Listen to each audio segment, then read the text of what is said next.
स्वागत है आप सभी का एक बार फिर से मालवा की खेती यूट्यूब चैनल पे। जैसा कि किसान साथियों आप जानते हैं कि विभिन्न क्षेत्रों में सोयाबीन की बुआई का अलग अलग समय है। कहीं पर सोयाबीन की फसल 15 से 20 दिन की है, कहीं पे फसल अभी 10 दिन की है और कुछ क्षेत्रों में तो अभी सोयाबीन की बोवनी को हुए 2 से 4 रोज ही हुए हैं। हालांकि अभी भी कुछ क्षेत्र ऐसे छूटे हुए हैं जहाँ पर अभी तक सोयाबीन की बोवनी नहीं हुई, यानी 1 महीने का अंतराल टोटल आने वाला है अगेती और पचेती बुआई में, यदि समय पर बारिश हो गई तो।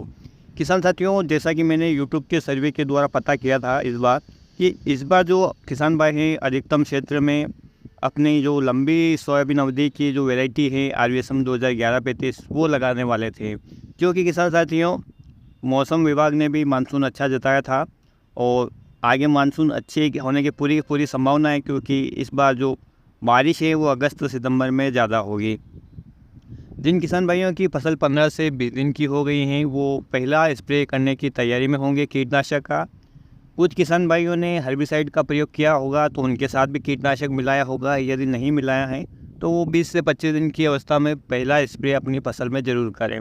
क्योंकि किसान साथियों आज का वीडियो मैं बताने वाला हूँ RVSM 2011-35 यदि आपने लगाई हैं तो आप कैसे एक स्प्रे आप बचा सकते हैं।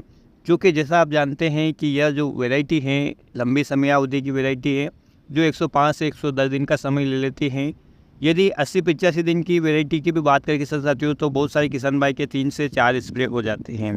इस हिसाब से देखें तो RVSM 11 जो 2011-35 सोयाबीन वैरायटी है इसमें कम से कम 4 से 5 स्प्रे होते हैं।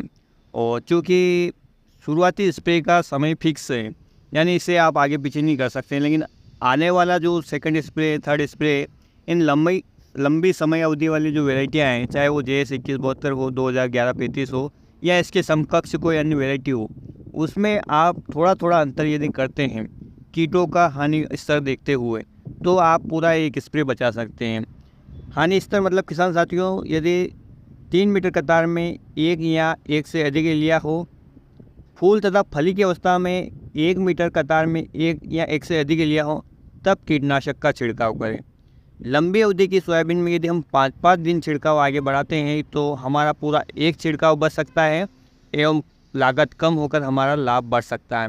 लेकिन ध्यान देने वाली बात यह है कि आपको पहला स्प्रे समय पे करना है, 20 से 35 दिन की अवस्था तक अनिवार्य रूप से कर देना है। किसान साथियों पहले स्प्रे में आपको तना मक्खी और कर्डल बीटल के साथ साथ यदि इल्लियों का प्रकोप है तो उसके हिसाब से डोज या कॉम्बिनेशन बनाना है।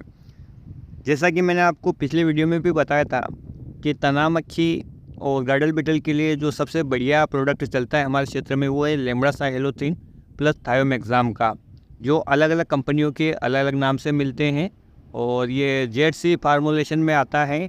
तो यदि आप हर्बिसाइड के भी साथ इसका प्रयोग करना चाहें तो कर सकते हैं, इसमें कोई दिक्कत नहीं है। किसान साथियों इसकी जो मात्रा रहती है 80 ml से 100 ml प्रति एकड़ के हिसाब से इसका डोज रहता है। इसके साथ यदि किसान साथियों आपकी फसल कमज़ोर है और 20 से 25 दिन की हो चुकी है, फूल आने की अवस्था से पहले की अवस्था है, तो आप उसमें NPK 18-18-18 का प्रयोग ज़रूर कर लें, क्योंकि इसमें नाइट्रोजन फास्फोरस पोटास तो है, इसके साथ सल्फ़र की मात्रा भी आपको मिल जाएगी।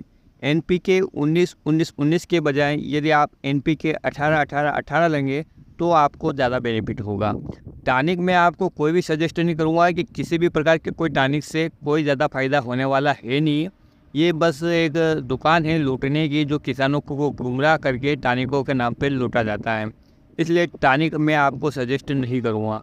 फंगिसाइड से यदि आपने बीज उपचारित किया है तो आपकी फसल अभी तक सुरक्षित होगी। फिर भी यदि आपको कहीं फंगस दिखे या आपके खेत में पुराने जो कृषि अवशेष है वो अधिक मात्रा में है तो आप एक अच्छा सा फंगिसाइड ले सकते हैं, जिसका जो टाइम है कम से कम 20 से 25 दिन तक वो रिज़ल्ट देना चाहिए। इसके लिए किसान साथियों बाज़ार में अनेक प्रकार के फंगिसाइड मौजूद हैं और यदि मैं कोई नाम सजेस्ट करूं या कोई टेक्निकल सजेस्ट करूं तो आप जो स्वाधीन के नाम से आता है सुमिटोमो कंपनी का, इसमें आपको सल्फ़र के साथ टेबुकोनाजोल नामक फंगिसाइड मिलेगा, जो कि बहुत ही अच्छा टेक्निकल है किसान साथियों। इसमें सल्फ़र भी है तो आपकी फसल में पोषक तत्वों का काम भी करेगा। अब बात कर लेते हैं कि आपने तना मक्खी और गर्डल बीटल के लिए डोज ले लिया, आपने फंगिसाइड के लिए भी डोज ले लिया, और आपने पोषक तत्वों की पूर्ति के लिए भी NPK 18-18 ले लिया। क्योंकि किसान साथियों, यदि आपके खेत में इस समय छोटी मोटी इल्लियाँ हैं तो वो अलीका इंसेक्टिसाइड से पूरी तरह से कंट्रोल हो जाएगी। लेकिन यदि इल्लियाँ बड़ी है या ज़्यादा संख्या में हैं, तब आपको इसके साथ इल्लियों के लिए अलग से कॉम्बिनेशन लेना पड़ेगा। चाहे तो आप जो इमामेक्टिन बेंजोएट आता है वो ले सकते हैं, या इसकी जगह आप इंडोस्कार्ब जो कीटनाशक आता है वो ले सकते हैं। कंपनी आप किसी का भी ले, डोज दोनों का बराबर रहता है। ये आप 70 से 100 ग्राम के बीच में लेना है आपको, कीटों की स्थिति देखते हुए। और यदि किसान साथियों आपके खेत में किसी भी प्रकार का फंगस का अटैक नहीं दिख रहा है, नहीं ज़्यादा मात्रा में आपके वहाँ जो पुराने कृषि अवशेष पड़े हैं, तो आप यहाँ पर फंगीसाइड को लगा भी सकते हैं, या इसको अभी रहने दें, हम इसको अगले स्प्रे में ले सकते हैं। हमें अपने खेत का निरीक्षण करना है और किस प्रकार की समस्या है, उसके बाद हमें ये डिसाइड करना है कि हमें कौन कौन सा टेक्निकल, कौन कौन सी दवाई लेना है और उसका स्प्रे करना है। किसान साथियों, फालतू में पैसा खर्च करने से बचे, जितनी ज़रूरत है उतना ही ले, यानी कि ओवरडोज देने की फसल को आप पूरी कोशिश न करें, आपकी लागत भी अधिक आएगी और उसका कोई रिज़ल्ट भी नहीं मिलेगा।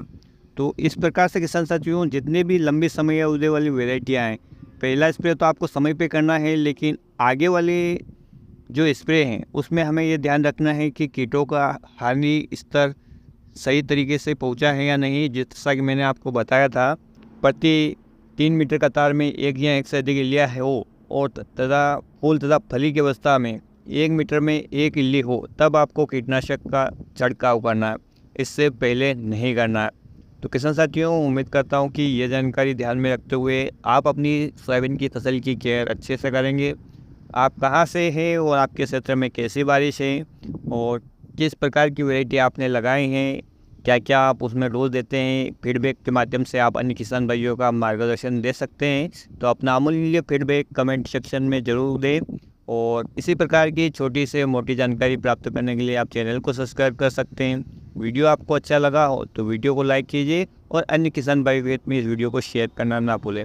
फिर मिलते हैं एक नए वीडियो में एक नए टॉपिक के ऊपर बात करेंगे।